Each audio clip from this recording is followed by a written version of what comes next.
Shit's going down. Yes. Shit, we should have left. Anxiety levels doubling every single day. We missed our flights considering flying back from Jakarta to Bali.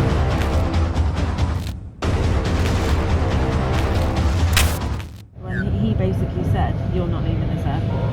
He said it like, you've got one chance every 24 hours to get on a fully booked flight, which obviously are not great odds.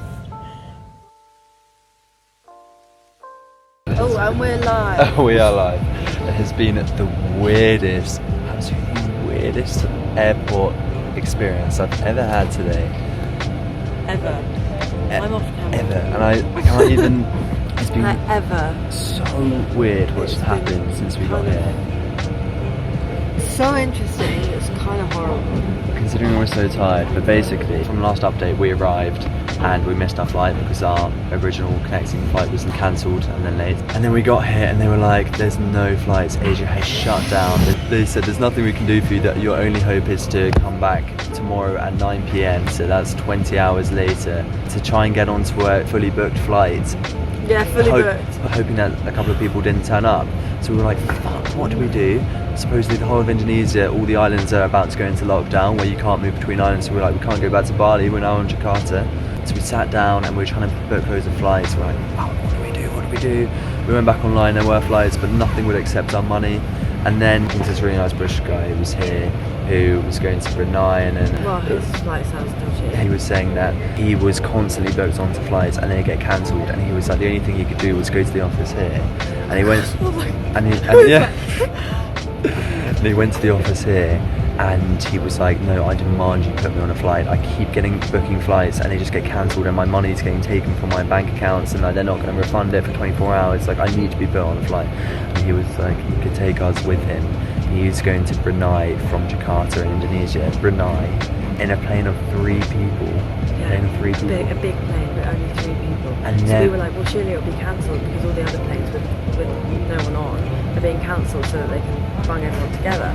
And he was like, no, because it's a really serious diplomat. Yeah, and then we were like, why do you know all of, like, oh, it's just blah. yeah, and he was like, so there's only going to be 3 people then flying from Brunei back to London. He was like, it'll be fine because there's a really serious diplomat on there, and I'm sure I can get you on there. And we were like, fuck that, I don't want to do that. And they get stuck in Brunei. For starters, Brunei stones gay people. That's not great for me. You're not. I'd be fine. But yeah, You're going down with me. Well, yeah, we did say we'd stick together. Yeah. So yeah, that wasn't great. It was all a bit scary. But we have just managed, after so many attempts, honestly so many attempts of just having our money drained from our accounts, and finally we've managed to book a flight which has gone through, and it's to get to Hong Kong. So no, not home, but to get to Hong Kong tomorrow morning. We leave at 8 AM. We have got the flight with her. Just as long as it doesn't get cancelled, which I'm sure it won't, because I think everyone's saying if you can get to Hong Kong you should be fine. I think it's more likely the Hong Kong flight's going to be cancelled here to Hong Kong. We've made some friends and they said that 1 in every 4 goes, the other 3 get cancelled. And so it's very likely tomorrow we will be updating you, telling you that we have not got on that flight. And we have not slept. If we go to sleep now, we'll have 3 hours to sleep. Yeah, this will hopefully be a very funny thing to look back on. I don't mean the whole coronavirus situation, I mean this journey for us. Just interesting to see how this is affecting everyone, and this is just a look into how it's affecting people trying to get home desperately from anywhere in the world, and it's actually really quite scary, to be honest. The flight is open at 6 AM and we have slept about 2 hours. And but the flight looks open, which is good news. And everyone is wearing a face mask. And I sadly lost mine earlier today, which is not good.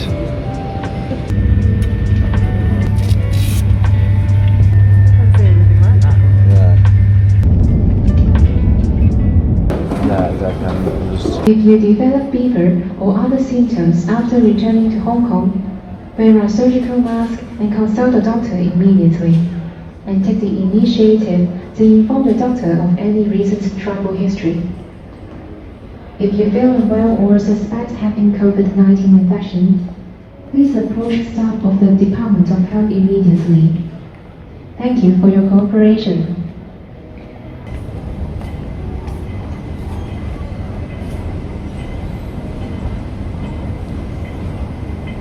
So as it stands, Hong Kong airport is supposedly one of only 2 in Asia which is open, or in like main Southeast Asia that's doing international flights. So Hong Kong and Singapore, and it is totally empty.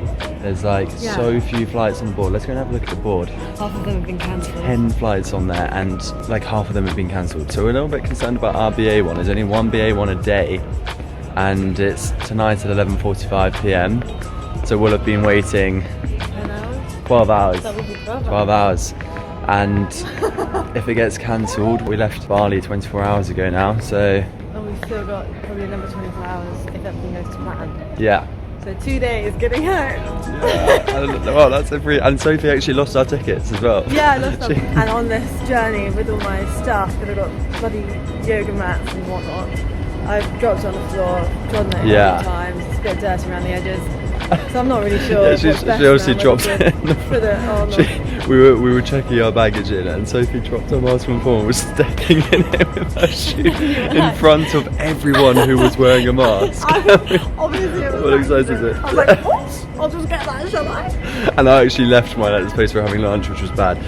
You do kind of feel a bit self-conscious not wearing one here, because everyone is wearing them. Do you remember when we did the Kuala Lumpur trip? And in the video I did of that, we were showing, that was the beginning of the outbreak, kind of outside China. And I was saying how, there are some masks around, and that was because of coronavirus. It's very weird now, a month and a bit later, how different it is. I mean, show them this, show this. If you look at all of this railing and stuff, this would probably normally, I could imagine, be quite full. Yeah. But it's pretty bare. Bear in mind it's 4 p.m. So this is probably the busiest we've seen it since we arrived at 12. I mean, it's a Saturday as well. And it's a Saturday. So. And there's one of 2 airports open in Southeast Asia that are doing international flights. So I actually kind of thought that it would be people panicking and going home. But maybe lots of people were already home, and so it's just people kind of cancelling their trips, which would make sense. Yeah. But I thought it would be busier. Yeah. Actually, just to clarify that, Hong Kong and Singapore are the 2 main airports that everyone's saying you need to get to in order to be able to get home, because everywhere else your flight's getting cancelled, which is what happened to us back in Indonesia. Yeah. So these are the places you need to be if you're going to be able to get home. Good luck. And it's not going to be much help to anyone by the time this gets released. Sorry.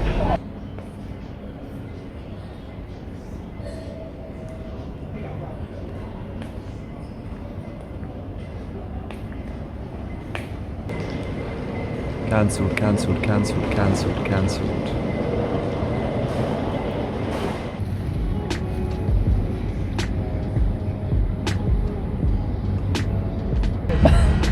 By the way, we're on the plane.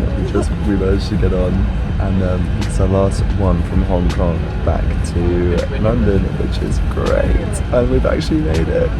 But we've only slept like 2 hours in the last 48 hours, and it's been very tiring. I mean, look at her.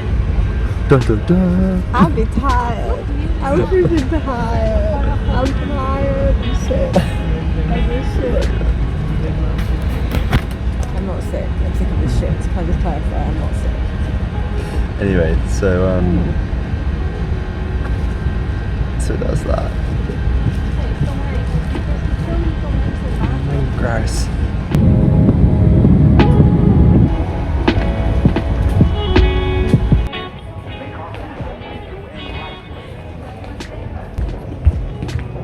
How are you feeling? Ugly, greasy, tired, gross.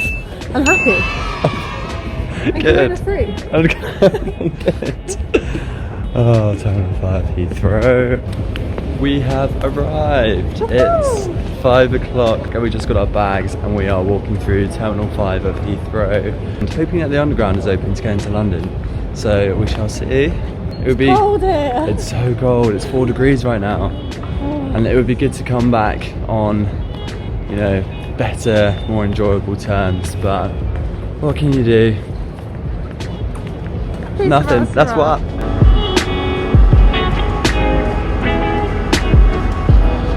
What are your first thoughts, having got off the plane, about the coronavirus in the UK? Are there any things that have struck out to you?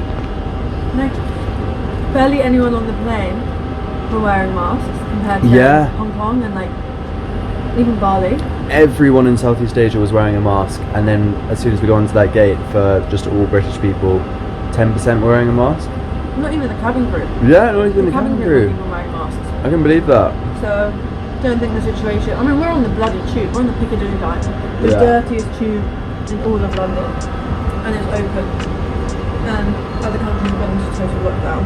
So, first thought is, no one's taking it seriously here. No, there are signs everywhere saying about the restrictions and that the underground's basically shutting as of Monday next week. And yeah, so I think it is starting to go into lockdown, but it's pretty slow considering everywhere else. Yeah, pretty crazy. Yeah.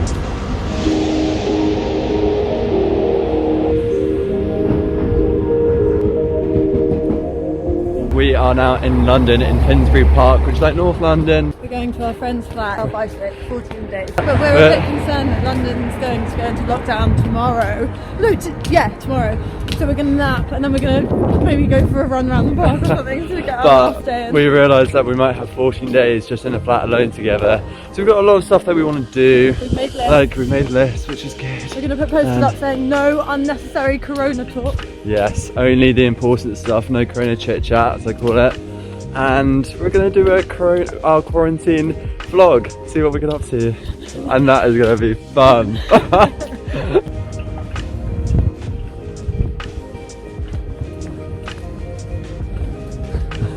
Makeshift club. And the yoga mat made it all this way. Who did that?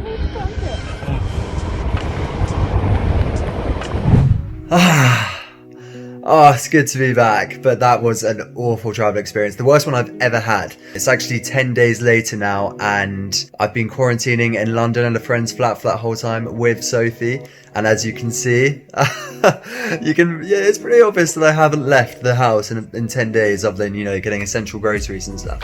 But when we got back on Sunday, that evening, the UK announced it was going to lockdown. So we were very lucky to get back when we did, and we were one of the last international flights to take place. So we were very grateful for that, and I'm really sorry for anyone who is stuck somewhere that isn't home and wants to get back. I did just hear that the UK is now going to make sure that all of its citizens can get back, which is great. But for anyone else, I really hope you can make the best of the situation that you are in. So yeah, thank you for watching this, guys, and make sure you subscribe to catch my future weekly posts. Alright, thank you guys. Happy quarantining. Bye.